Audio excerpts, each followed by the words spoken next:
Pernah dengar nggak sih kalau pala, rempah yang kayaknya biasa aja di dapur kita, ternyata punya khasiat buat ngatasin tekanan darah tinggi? Ini bukan cuma katanya-katanya orang tua dulu loh. Yuk kita kupas tuntas bareng-bareng, dari kepercayaan tradisional sampai apa kata sains modern soal pala ini. Lihat angka ini, 34,1%. Ini bukan cuma statistik loh, ini adalah potret nyata prevalensi hipertensi di kalangan orang dewasa di Indonesia. Angkanya ya besar banget dan jujur aja cukup bikin khawatir. Coba deh kita renungkan sejenak. Hampir 1 dari 3 orang dewasa di sekitar kita, mungkin termasuk kita sendiri, punya kondisi ini. Dan yang paling bahaya, seringkali nggak ada gejalanya sama sekali. Jadi yuk kita mulai dengan ngebahas ancaman diam-diam ini. Ada alasannya kenapa hipertensi itu dijuluki the silent killer alias si pembunuh senyap. Karena tanpa kita sadari, tekanan darah yang tinggi terus-terusan itu bisa merusak organ-organ vital kita. Ujung-ujungnya, kalau nggak dikelola dengan benar, bisa memicu komplikasi serius kayak serangan jantung dan stroke. Ngeri kan? Tapi di tengah ancaman tadi, ternyata ada harapan dari tempat yang mungkin nggak kita duga, yaitu dapur kita sendiri. Yap, kita lagi ngomongin pala, atau nama kerennya Myristica fragrans. Ini bukan cuma bumbu masakan, tapi udah dari dulu jadi andalan pengobatan tradisional kita buat bantu ngelola tekanan darah. Kepercayaan ini tuh udah turun-temurun dari generasi ke generasi.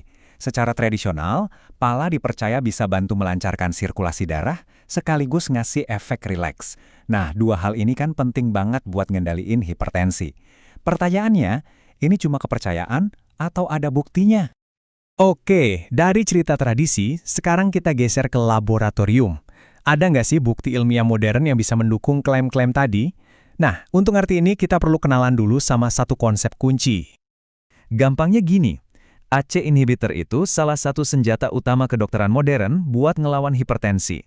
Kerjanya simple, yaitu bikin pembuluh darah kita lebih rileks, jadi tekanan darah bisa turun.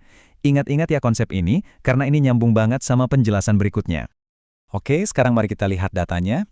Ini adalah hasil dari studi molecular docking, semacam simulasi komputer canggih buat ngelihat seberapa kuat senyawa di dalam pala bisa mengunci enzim AC penyebab penyempitan pembuluh darah.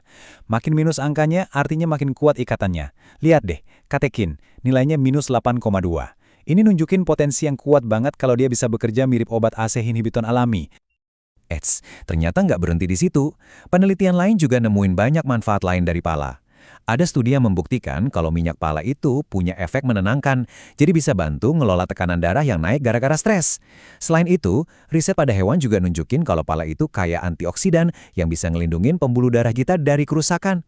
Keren ya? Sampai sini pala kedengarannya menjanjikan banget ya. Tapi tunggu dulu. Penting banget buat kita lihat gambaran besarnya. Sama seperti bahan alami lainnya, pala itu bukan solusi ajaib tanpa risiko. Kita harus timbang baik-baik antara manfaat dan risikonya. Nah, ini dia intinya. Di satu sisi, kita punya potensi manfaat yang luar biasa. Dia bisa jadi ACE inhibitor alami, pelindung antioksidan, sampai pereda stres. Tapi, di sisi lain, ada resiko serius yang nggak bisa kita anggap remeh. Terutama dari senyawa myristicin yang bisa bikin efek psikoaktif sampai potensi kerusakan organ kalau dikonsumsi kebanyakan. Dan peringatan ini bukan cuma nakut-nakutin loh, ini ada bukti ilmiahnya. Ada sebuah studi yang secara spesifik menemukan kalau ekstrak pala dalam dosis tinggi itu berpotensi merusak hati hewan uji. Ini jadi penegasan kalau prinsip makin banyak makin bagus itu sama sekali nggak berlaku buat pala. Oke, setelah kita tahu manfaat dan risikonya, pertanyaannya sekarang, terus gimana dong caranya kita bisa dapat manfaat baik pala tapi tetap aman? Kuncinya cuma satu. Pendekatan yang terukur dan bijaksana. Ini dia panduan praktis yang bisa langsung Anda coba.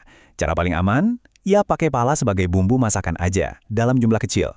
Jauhi dosis tinggi, dan yang paling penting, selalu diskusikan dengan dokter Anda. Apalagi kalau Anda sudah punya kondisi medis tertentu atau lagi minum obat lain. Jujur aja, ngukur dosis pala sendiri di rumah itu bisa jadi susah dan berisiko kan? Nah, disinilah produk herbal yang sudah terstandarisasi itu bisa jadi solusi. Kenapa? Karena dosisnya udah pas, komposisinya jelas, dan keamanannya jauh lebih terjamin.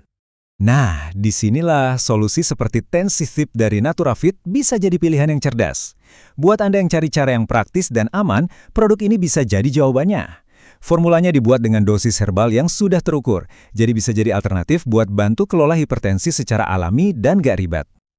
Sebagai penutup, penting banget buat kita ingat kalau solusi herbal, sekeren apapun itu, hanyalah satu bagian kecil dari pendekatan kesehatan yang jauh lebih besar dan menyeluruh. Inilah fondasinya. Herbal saja nggak akan cukup. Kunci utama buat mengendalikan tekanan darah itu ya tetap gaya hidup sehat. Mulai dari ngatur makanan, rajin gerak badan, pinter-pinter kelola stres, sampai rutin cek tensi. Itu semua hal-hal yang nggak bisa ditawar lagi. Jadi, setelah kita bahas panjang lebar, pertanyaannya sekarang kembali ke diri Anda masing-masing. Di luar herbal, apa sih satu langkah nyata, sekecil apapun itu yang akan Anda mulai hari ini juga untuk menjaga kesehatan jantung Anda? Pilihannya ada di tangan Anda.